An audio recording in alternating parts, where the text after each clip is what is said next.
Well, you might have heard somewhere that you shouldn't tie the Palomar knot to fluorocarbon because it cuts in on itself. Well, you know me, I take what I hear, even from pros, at face value. I like to look at the science versus conjecture and opinions. I feel like in fishing, I feel like one person says something and 1,000 people repeat it, not actually looking into what the science has to say. And surprise, surprise, guess what I found? Well, let's just say the statement, you shouldn't tie a Palomar knot with fluorocarbon, I think is a myth. It's false. Here's why. And I know this is gonna ruffle some feathers because, well, this is fishing and everyone's got opinions on everything. Here's why I believe it's a myth. One, the testing that's been done on knots doesn't support the theory. Actually, I think there's different reasons, actually 4 different reasons why I think the Palomar knot fails. And it doesn't have to do with simply tying a Palomar knot to FC. So North American Fishing did a series of tests on fishing knots. They tested around 22 knots on fluoro, mono, and braid with a special machine made by Berkeley to test the strength of fishing knots. And what they were looking for was the efficiency percentage of that knot. So let's take 10-pound fishing line. That is, it takes 10 pounds of pressure before it breaks. To use the machine to see what pressure it does break, and let's say it breaks at 11 pounds of pressure. In that particular case, the fishing line and combo with a knot would actually be at a higher efficiency rating than what the line was tested for. So the efficiency is based on the breaking point for each knot and line combination divided by the line test that each line is rated at. So let me share with you the results of the Palomar knot tie. Many of you might know that the Palomar knot is a hitch knot, and when they tested it, this is what they came up with. For monofilament, it had 115.8% efficiency, braid 124% efficiency, and the Palomar knot tied to fluorocarbon had a 100.7%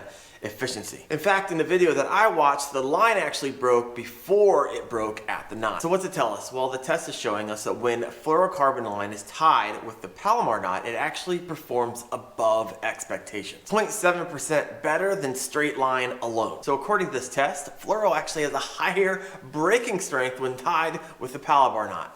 0.7% higher. This is why I question stuff in the fishing world, because I feel like if one person says something and 1,000 people repeat it and somehow it becomes truth, well, I'm not buying this one. I think it's a false statement. So please stop writing in the comments, bro, don't tie the Palomar to the fluoro, it's gonna cut it on itself. Bro. I always know it's like a troll comment coming my way, because usually a bro at the beginning or bro at the end. Can it cut in on itself? I actually believe it can, but not simply by the act of tying a Palomar knot with fluorocarbon. I believe it more likely happens because of 4 different reasons, and the 4th one I'm going to share with you is the reason I believe it actually cuts in on itself. Reason number 1, I think Palomar knots fail on fluorocarbon is because a lot of people, instead of pushing the line through the hook eye and then running it back through, what they'll actually do is turn this over, hinge their line, and try to shove it through the hook eye, which is absolutely terrible for fluorocarbon. The second reason why Palomar knots fail is because whenever anglers pull the knot together, they might just get a little bit of water and put on there. It's not wet enough.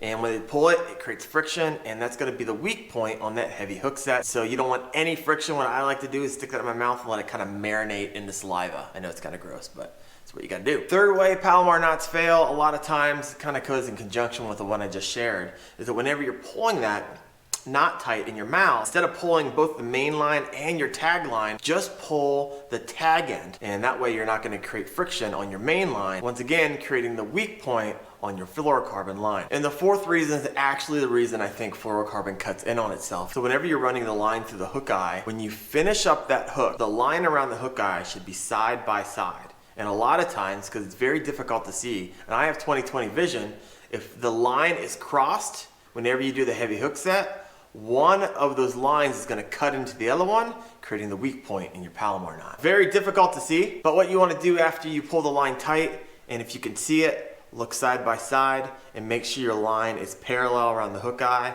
If it's not, cut it, pull out some fresh line, hook it up again, and you will not have issues in my opinion. All right, now I'm going to show you without wetting it and pulling on the main line and the tag line what happens. So pull that tight.